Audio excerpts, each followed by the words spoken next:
Dr. Shabir Ali, welcome to Let the Quran Speak. It's my pleasure to be on. Now tell me about this special relationship that Ramadan has with the Quran. Well, the Quran itself says that God revealed the Quran in the month of Ramadan as a guidance and a clear exposition of the guidance, and that is for all humankind, so that whoever is present during the month should fast.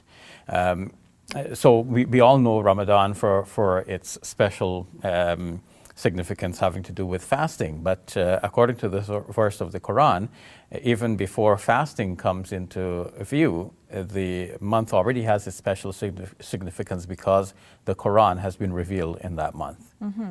Can you tell me about how this Quran was revealed in the month of Ramadan? Because we know that the Quran was revealed over a period of 23 years. And Ramadan is 1 month a year.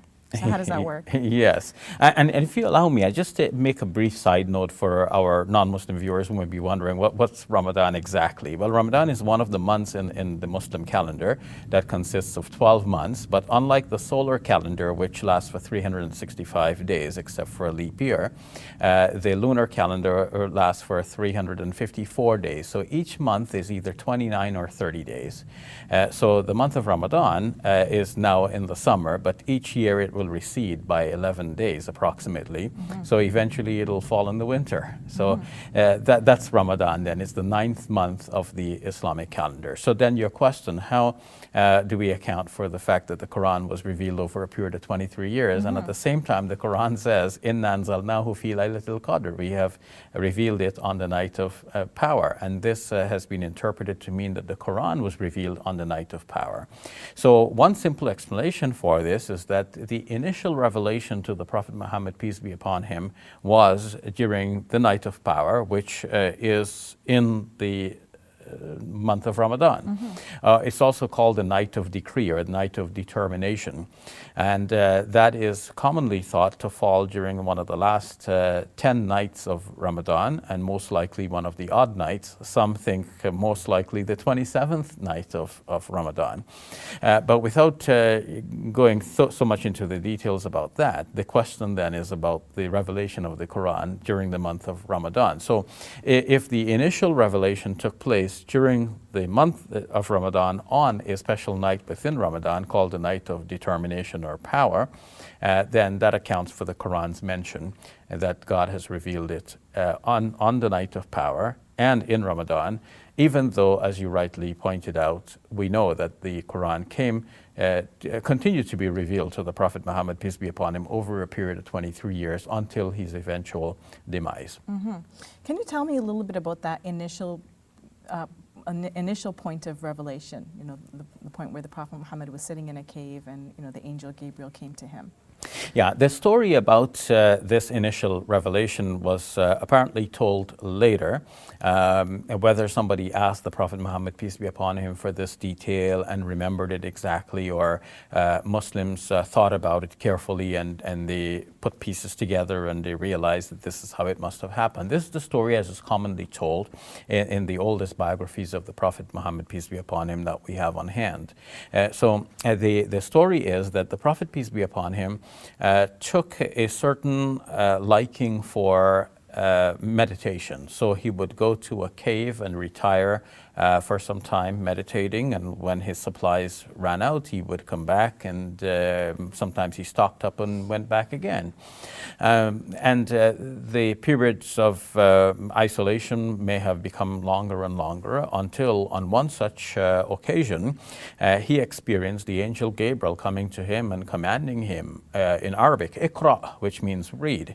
And he said, I do not know what to read, or what am I to read? Because the response could be translated two different ways. And the angel then repeated what he was to read. Iqra bismi rabbika alladhi khalaq. Read in the name of your Lord who created. And these words are now found in the 96th chapter of the Quran at the beginning, and the rest of what was revealed to the Prophet Muhammad, peace be upon him, in this way on that first occasion. are now the first 5 verses of that particular chapter, the 96th chapter of the Quran. Amazing. Yeah. So the Quran was, the Quran says that Ramadan is a month in which the Quran was revealed as a source of guidance. So how can we ensure that the Quran is a source of guidance in our lives? A very important question. In fact, if we just read the Quran and didn't try to follow its guidance, we wouldn't be doing justice to the Quran. So we need to know what God is saying to us in that book and apply that in our lives. So one way of quickly getting acquainted with the details of what the Quran demands of us is to go to the index, which is found at the back of many English translations of the Quran. There you will find a word or a topic, and under that word, the locations within the Quran where that topic is treated. So you will find a chapter number and verse number. You go to that chapter and verse. So you want to know, for example, what does the Quran say about drinking alcohol? So you will find, you go to the index and it will direct you. Surah 5, verse number 90. So you go to Surah 5, verse number 90. That's where you're going to find the details about that. So those who are coming to the Quran from a Christian point of view, they may be curious to know, what does the Quran say about Jesus? So you go to the back of the Quran again, with the index pages, you'll find Jesus listed, and then the various places where his name is mentioned. And there are 25 different places where Jesus is mentioned. But a more connected story will be found in the 19th chapter of the Quran, towards the beginning, and in the 3rd chapter of the Quran, starting with the 42nd verse. So in this way, you can get quickly acquainted with the details of what the Quran teaches, and then you can start applying these teachings in your lives. How can you ensure that you're not applying these teachings piecemeal in a way that, is taking the verses out of context? Because, many people don't know a lot of people are coming to the Quran without knowing Arabic. And even people who read Arabic often don't understand the meaning of the Quran. So, how do we make sure that we're not applying it in the wrong way? Well, one way of guarding against this is to rely on scholarly materials about the Quran. So, and one such scholarly material that is connected with the Quran itself is a commentary on the Quran. And there are many good commentaries out there, but I would recommend the one by Muhammad Asad called The Message of Islam, The Message of the Quran. This is often printed with the Arabic and English side by side, and then below that, notes and commentary. It is important to have such a commentary and to read it and study it, because if you read one verse in isolation, you're right. The danger of doing that is that you may take a verse out of context because you don't, as a lay person, know the entire Quran, but we can count on a scholar to know the entire Quran and to know if the verse we're looking at may, taken in isolation, give the wrong impression. So you don't want to run away with the wrong impression. But the footnotes will give you the caveats and tell you, okay, there's another verse that treats of this subject, and you need to also bring that into view. And when you bring that into view, the conclusion is this. And so you know the conclusion as if you had read the whole Quran. What's your advice during the month of Ramadan for Muslims to take advantage of this special relationship with the Quran? Well, it is a month in which all good deeds are said to be multiplied in terms of their blessings. So many Muslims would want to keep reading the Quran a lot to maximize the blessings. But it is also important to study and ponder the Quran, think deeply about its meanings.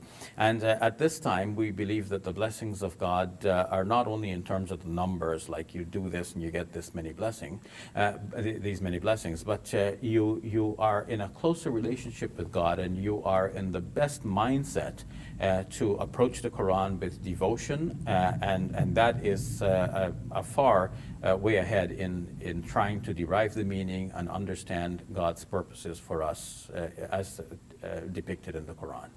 So do you think Muslims should try to read the entire Quran during the month of Ramadan? Well, it's not necessary. It's not a requirement to read it, though many Muslims do try to do that, and it's a source of blessings to do that.